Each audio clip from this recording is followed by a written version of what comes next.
जय हिंद दोस्तों, स्वागत है आप सभी का मेरे YouTube चैनल में। फ्रेंड्स, आज हम पढ़ेंगे आवेश वर्सेस द्रव्यमान। आवेश और द्रव्यमान में अंतर समझिए। अगर किसी भी चीज दो में अंतर निकालना हो तो हम दोनों का परिभाषा लिख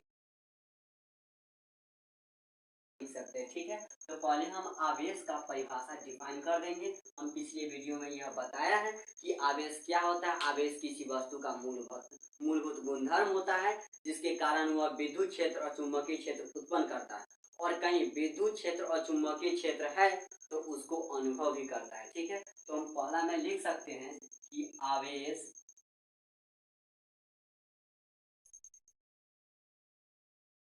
किसी वस्तु का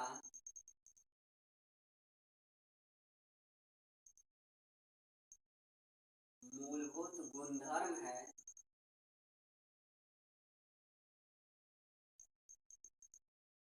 जिसके कारण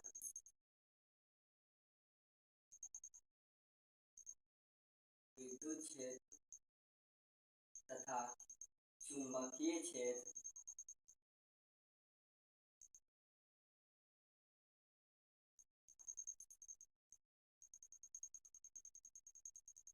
उत्पन्न करता है और उसे अनुभव भी करता है।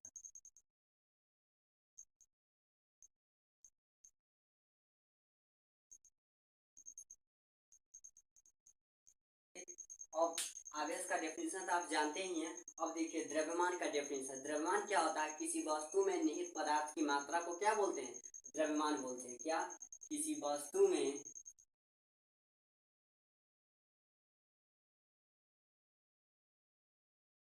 निहित पदार्थ की मात्रा को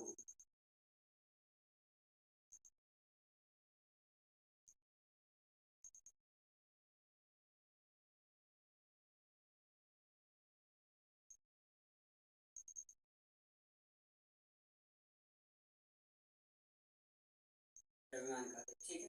अब पहला अंतर तो हम लोग जान लिए कि दोनों का डेफिनेशन से कि आवेश क्या होता है?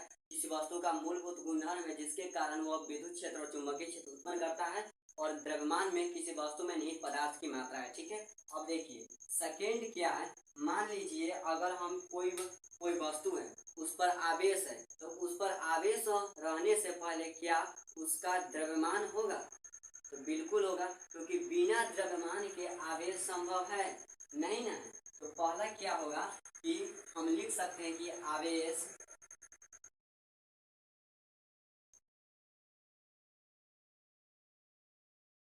द्रव्यमान से संबंधित होता है, ठीक। अब इसमें हम लिख सकते हैं कि द्रव्यमान जो है वो आवेश से संबंधित नहीं होता है। द्रव्यमान आवेश से संबंधित नहीं होता। आवेश द्रव्यमान से संबंधित नहीं होता है, ठीक है। अब देखिए अगर मान लिया जाए कोई वस्तु है, ठीक है, उसका कुछ ना कुछ द्रव्यमान होगा। जरूरी नहीं है कि वह क्या आवेशित होगा, उस पर कोई नेट आवेश होगा, वह उदासीन भी हो सकता है। इसलिए हम यहाँ कहते हैं कि द्रव्यमान आवेश से संबंधित नहीं होता है, ठीक है। अब अगला पॉइंट है हमारा, देखिए जो आवेश होता है, आवेश वस्तु के वेग पर निर्भर नहीं करता है। ऐसा नहीं होता है कि अगर कोई वस्तु रेस्ट में विरामावस्था में उस समय उसका आवेश 3 माइक्रोकूलम है, जब वो मोशन में यानी कि जब गतिशील अवस्था में रहेगा तो उसका कुछ और होगा, चेंज हो जाएगा। तो ऐसा नहीं हो सकता है। तो हम यहाँ लिख सकते हैं कि वस्तु का जो आवेश होता है वेग पर निर्भर नहीं करता है। वस्तु का आवेश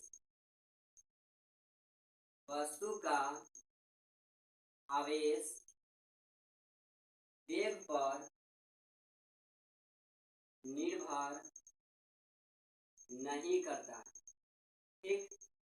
अब दूसरा का क्या है, तीसरा पॉइंट है कि द्रव्यमान। देखिए हम लोग जानते हैं कि पहले से जानते थे कि द्रव्यमान नियत रहता है, लेकिन पूरा सूक्ष्मता देखें तो द्रव्यमान जो है वो वेग पर निर्भर करता है। अगर वेग हमारा बदलेगा तो हमारा द्रव्यमान भी बदलेगा। जब हम रेस्ट में रहते हैं तो हमारा द्रव्यमान कुछ और हो जाता है, जब हम गतिशील अवस्था में आते हैं, जब हम दौड़ रहे होते हैं, उस समय हमारा द्रव्यमान कुछ और हो जाता है। तो इसलिए हम यहाँ यह कह सकते हैं कि द्रव्यमान जो है वो वेग पर निर्भर करता है। द्रव्यमान वेग पर निर्भर करता है। ठीक है, इस कथन को, इस सिद्धांत को स्वयं हमारे महाशय आइंस्टाइन साहब ने बताया एक फॉर्मूला के द्वारा, जो है m बराबर m0 root under 1 minus v square बटा में c स्क्वायर। ठीक है, v स्क्वायर बटा में c स्क्वायर इतना बतलाया है। इसमें m0 जो क्या है वो हमारा रेस्ट आवेश है, रेस्ट मास है। मतलब जब वस्तु स्थिर रहेगा उस समय उसका जो द्रव्यमान है सो, और यहाँ v जो है वो हमारा वेलोसिटी रहेगा, यानी कि आप वेग रहेगा। ठीक, और c हमारा प्रकाश की चाल, क्या प्रकाश की चाल।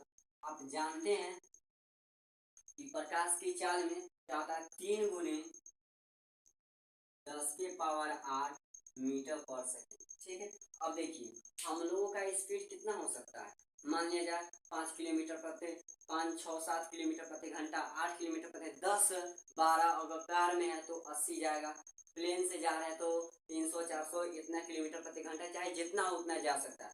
मतलब हम कितनों कोशिश करेंगे तो क्या हम प्रकाश की चाल के कुछ करीब पहुंच सकते हैं। मतलब इतने बड़े आप इतने बड़ा प्रकाश की चाल है, उसमें हम बहुत छोटा चाल से चलते हैं। तो इसीलिए हम यहाँ c के मान लीजिए 3 में 10 के पावर 8 मीटर पर सेकेंड भरा जाएगा और हमारा वेग बहुत कम होगा। हम यह अच्छी तरह से जानते हैं मैथ में कि अगर हम छोटी संख्या में बड़ी संख्या से डिवाइड करते हैं तो हमारा रिजल्ट भी छोटा आता है। ठीक है, अब यहाँ 1 माइनस छोटा, मतलब इसको बहुत नगण्य मानते हैं, क्या बहुत हम इसको नगण्य मानेंगे, और 1 में से बहुत कम, मतलब समझो कि ऐसा कि घटावे न करेंगे।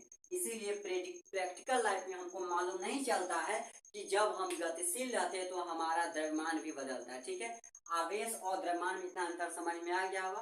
तब हम नेक्स्ट टॉपिक की ओर बढ़ते जिसका नाम है आवेशन। हम किसी वस्तु को किस प्रकार आवेशित कर सकते हैं। ठीक है, आवेशित कर सकते हैं। ठीक है, तो आवेशित करने के दो तरीके, पहला है संपर्क के द्वारा, संपर्क के द्वारा। ठीक, और दूसरा है प्रेरण के द्वारा,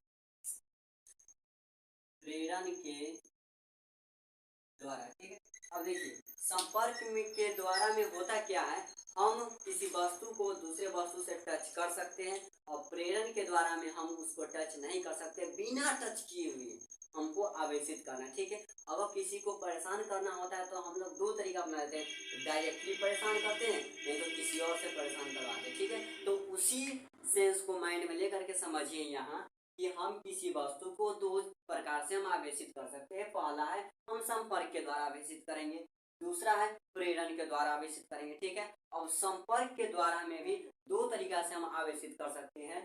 पहला है घर्षण के द्वारा, घर्षण के द्वारा। ठीक है, और दूसरा है चालन के द्वारा, चालन के द्वारा। ठीक है, अब घर्षण के द्वारा आप सिंपल से जानते हैं कि जब दो वस्तु को हम आपस में रगड़ते हैं, जब दो वस्तु का मान लीजिए ये है और ये, अब दो वस्तु को हम इसमें अगर रगड़ते हैं तो होता क्या है, इस पर से इलेक्ट्रॉन इस पर या इस पर से इलेक्ट्रॉन इस पर जा सकता है। तो होता क्या है, हम अच्छी तरह से जानते हैं एक बात को कि जिस वस्तु से इलेक्ट्रॉन जाता है वह धनावेशित होता है, जो वस्तु उस इलेक्ट्रॉन को ग्रहण करता है वह ऋणावेशित हो जाता है। तो घर्षण के द्वारा यह होता है, ये अच्छी तरह से आप जानते हैं। घर्षण के द्वारा क्या होता है, इलेक्ट्रॉन का स्थानांतरण होता है, इलेक्ट्रॉन का स्थानांतरण,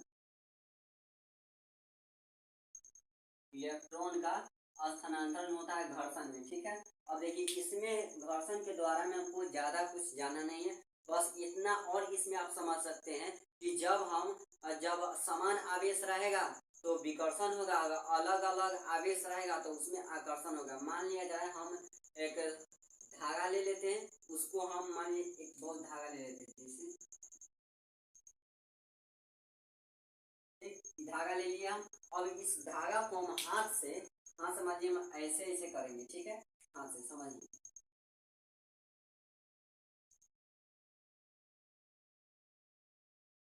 इसको हाथ समझ लीजिएगा, ठीक है, ये साइड फिगर। अब देखिए, अब अगर मान लिया जाए जब दोनों को हम घर्षण कराते हैं, ऐसे घर्षण कराएंगे पूरा, मतलब इस ऐसा हम जब प्रैक्टिकल करते हैं तो आपको एक नजर आता होगा, हम इसमें घिस रहे हैं, मतलब उंगली को धागा से क्या करें, घर्षण कर रहा है। घर्षण कराने के क्रम में क्या होता है कि इलेक्ट्रॉन इस पर चाहिए, इस पर होता है और आवेशित होता है। समझिए, अगर मान लिया जाए कि जो धागा है वो प्लस प्लस हो जाए, क्या धनावेशित हो जाए, और ये ऋणावेशित हो जाए। अगर आप जानते हैं कि अगर धनावेशित होगा समान है तो देखिए एक दूसरे से दूर हट रहा है, ठीक है। अब देखिए, अब दूर हट रहा है लेकिन यहाँ प्लस है, यहाँ माइनस है, तो दोनों क्या हो रहा है, एक दूसरे के नजदीक भी आ रहा है। चालन के दौरान में होता है, मान लीजिए हम एक पदार्थ लेते हैं ए जो आवेशित है, और एक और पदार्थ लेते हैं बी जो अनावेशित है, ठीक है। अब दोनों में क्या करते हैं, चालन तार द्वारा जोड़ते हैं। ये क्या है, कंडक्टर है, ठीक, ये कंडक्टर है। और इसको समझने के लिए एक चीज समझिए, जैसे मान लिया जाए एक टैंक है, ठीक है, टैंक है, और इसमें से पानी एक छोटा टैंक में आ रहा है, ठीक, इसमें से पानी इस छोटा टैंक में आ रहा है। अब देखिए, और इससे और इसमें पानी क्यों आ रहा है, क्योंकि इसका अंतर क्या है, लेवल का है, ई ज्यादा ऊंचाई पर है, ई कम ऊंचाई पर है। इसको हम L1 मान सकते हैं, इसको L2 मान सकते हैं, ठीक, समझिए कि समझिए, इसका इसमें क्या है, लेवल का अंतर, मतलब स्तर का अंतर है, इसलिए इसमें वाटर का फ्लो हो रहा है, वाटर का फ्लो हो रहा है, ठीक है। और इसमें देखिए, और इसमें मान लिया जाए ये क्या है, कोई आवेशित है, ठीक, और ये अनावेशित है। अब इसमें इसमें किस चीज का अंतर होगा, तो विभव का अंतर होगा। किसका अंतर होगा, विभव का, विभव में अंतर होगा, इसी कारण इसमें से आवेश इसमें जाएगा, ठीक है। और विभव में अंतर को विभवांतर कहते हैं, ये हम सेकेंड चैप्टर में पढ़ेंगे, ठीक है। तो किसका अंतर होता है, तो विभव का, इसको हम विभवांतर बोलते हैं, ठीक है। और इसमें से आवेश जो है लगातार इसमें आवेश जाते रहेगा, और तब तक जाते रहेगा जब तक कि दोनों का विभव, इसका विभव और इसका विभव, दोनों का विभव जब समान हो जाएगा तब आवेश फ्लो करना बंद हो जाएगा, ठीक है। अब समझिए, इतना बात समझ गए कि दोनों में तब तक आवेश प्रवाहित होते रहेगा जब तक का दोनों विभव समान न हो जाए, ठीक है, बात समझ गया है। अब देखिए, अब समझते, मान लिया जाए हम दो पदार्थ लेते हैं, ठीक, एक आवेशित है, ये अनावेशित है, ये दोनों को चालक तार से जोड़ दिए। इसका जो साइज है वो पूरा सेम है, इसका साइज क्या है, जितना जितना मास इसका, जितना मास इसका भी है, मतलब समझिए दोनों एक दूसरे को हूबहू है, ठीक है। अब दोनों का एक अनावेशित है, एक आवेशित है। अब दोनों को जब हम चालक तार के द्वारा जोड़ते हैं तो विभव में अंतर आएगा होगा। अगर मान लिया जाए कि यह 20 कूलम है, ये क्या है, 20 कूलम है, तो ये दोनों में, इसमें भी 10 कूलम जाएगा, इसमें भी 10 कूलम जाएगा, ठीक है। जब दो बराबर रहता है तो क्या होता है, दोनों में पूरा एक दूसरे के विपरीत रहा कि हम आगे तो हम आगे, तो ऐसा होता है। तो क्या किया जाता है, दोनों के ले भाई, तू 50%, तू 50%, दोनों खुशी से रहो। तो उसी तरह यहाँ देख सकते हैं, जब दोनों आप पूरा आकार में, गुण में, सभी चीज में बराबर रहता है तो दोनों पर बराबर आवेश रहता है, ठीक है। चालन के द्वारा में हमको इतना समझना था। संपर्क के द्वारा आवेशन में समझ गए, पहला क्या, घर्षण के द्वारा, दूसरा का चालन के द्वारा। चालन के द्वारा में हमको मुख्य पॉइंट क्या था, सॉरी मिटा के लिख देते हैं। चालन के द्वारा आवेशन में हमारा मुख्य पॉइंट जो जानने लायक था, नोटिस करने लायक था, वो है कि आवेश का प्रवाह, आवेश का प्रवाह तब तक होता रहता है, तब तक होता रहता है जब तक विभव समान न हो जाए, ठीक। अब दूसरा का पॉइंट क्या है, समान आकृति गुण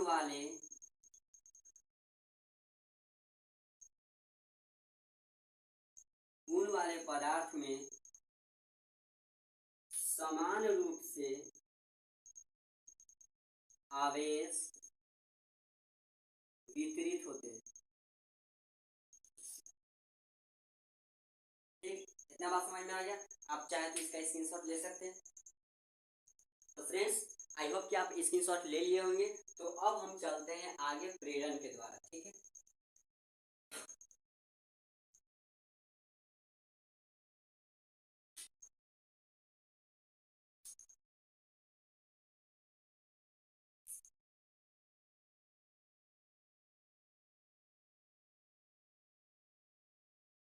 फ्रेंड्स एक स्टेटमेंट मैं लिखूंगा, आपको यह बताना है कि मेरा जो स्टेटमेंट है वो सही है या गलत। ठीक है, तो मेरा यह स्टेटमेंट है,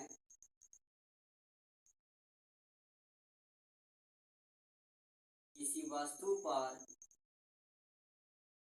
कोई आवेश नहीं होता, कोई आवेश नहीं होता है। ट्रू है या फॉल्स है। ठीक ठीक, वस्तु है, इसमें प्लस की भी संख्या बराबर है, माइनस की भी संख्या बराबर है। आप बतलाइए क्या यह स्टेटमेंट सही है या गलत है, कमेंट में जरूर बतलाइएगा। तो अब जानिए यह स्टेटमेंट हमारा गलत है। क्यों गलत है?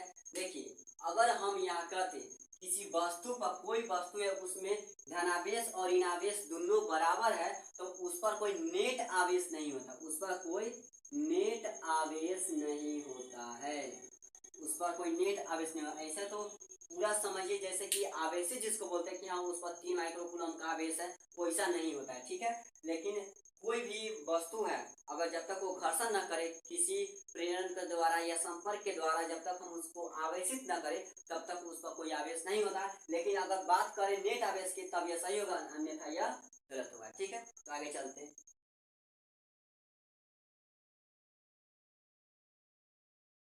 अब देखिए, अब हम प्रेरण के द्वारा आवेशन में जानेंगे। मान लिया जाए एक हम पदार्थ लेते हैं, इसको हम कुचालक स्टैंड पर खड़ा करते हैं। कुचालक स्टैंड पर हम खड़ा इसलिए करते हैं क्योंकि हम जब इस वस्तु को आवेशित करेंगे तो यह आवेशित पृथ्वी में न चला जाए, क्योंकि अगर मान लिया जाए यह कंडक्टर रहेगा, चालक रहेगा, तो आवेश का प्रवाह चालक के द्वारा होता है, चालक के द्वारा होगा तो भूमि में चला जाएगा, हमको इतना मेहनत पूरा पानी में चल जाएगा। इसीलिए हम क्या करते हैं, यह इंसुलेटर मतलब कि अचालक कुचालक पदार्थ को लगाते हैं। ठीक है, अब देखिए समझिए, जितना इसमें प्लस है उतना माइनस है। ठीक, और इसको स्टेप 1 में देखिए, स्टेप 1, अब ये पदार्थ है। ठीक है, इसमें ये उदासीन है, इसको बोल सकते हैं, इसको क्या बोल सकते हैं अभी, ये उदासीन है। अब स्टेप 2 में हम क्या करते हैं, इसके सामने, इसके सामने एक धनावेशित लाते हैं। ऐसी धनावेशित लाएंगे तो जानते हैं कि धनावेश का ऋणावेश से प्यार मोहब्बत हो जाता है, तो क्या करेगा, वो अपनी ओर आकर्षित करेगा। तो उसके बाद जो हमारा स्टेप 3 में आएगा वो कुछ इस प्रकार आएगा, इसको भी हटाना नहीं। ठीक,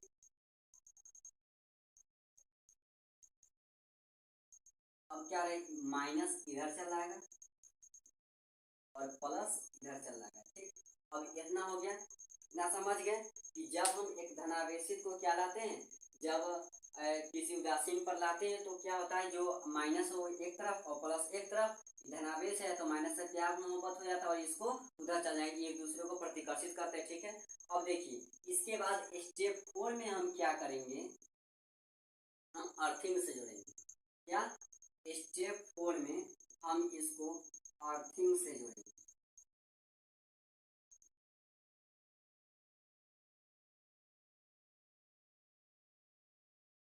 ठीक, अर्थिंग से, इसको हम अर्थिंग बोल सकते हैं। हम इसको अर्थिंग से जोड़ते हैं तो होता क्या है, इस पर आप समझिएगा, एक कुछ समय के लिए समझिए कि प्लस इसमें से यहाँ चला है। ठीक है, भूमि में प्लस चला गया, अब यहाँ क्या ऋणावेशित बचेगा। अब देखिए, अब ऋणावेशित बचा, अगर मान लिया जाए अगर हम इसको हटा दिए, ये बेचारा इसको प्यार मोहब्बत में फंसा के रखा हुआ है माइनस को। अगर हम मान लिया जाए हम इसको हटा देंगे तो क्या होगा, वस्तु आवेशित होगा, नहीं होगा, क्योंकि जो अर्थिंग है ये माइनस भी चलाएगा, ठीक है। लेकिन ऐसा होता है मेरे प्यारे मित्रों कि इसमें से भूमि से माइनस जाता है। मान लिया जाए यहाँ 4 प्लस है, ठीक, 4 प्लस है तो भूमि से 4 माइनस जाएगा, 4 माइनस जाएगा। जब 4 माइनस गया ना तो इसको इससे उदासीन, इससे उदासीन, इससे उदासीन, उदासीन हो गया, तो क्या बचा, माइनस बचा। अब हम यहाँ अर्थिंग हटाएंगे और इसको हटा देंगे तो हमारा क्या बच गया, यह धनावेशित हो जाता है, ठीक है। तो हमारा जो प्रेरण के द्वारा आवेशन है वो कंप्लीट हो गया और इसको हम बोल सकते कि हाँ इसको ऋणावेशित हो गया, या ऋणावेशित हो गया, ठीक है। बात समझ में, आवेशन समझ में आया। अब नेक्स्ट वीडियो में हम समझेंगे कि जब दो आवेश रहेगा आमने सामने तो कितना बल लगाए, कितना आकर्षण बल लगाएगा, कितना विकर्षण बल लगाता है। देखिए फ्रेंड्स, आपको पढ़ाई करना है, क्योंकि अब पढ़ाई ना किए तो जीवन में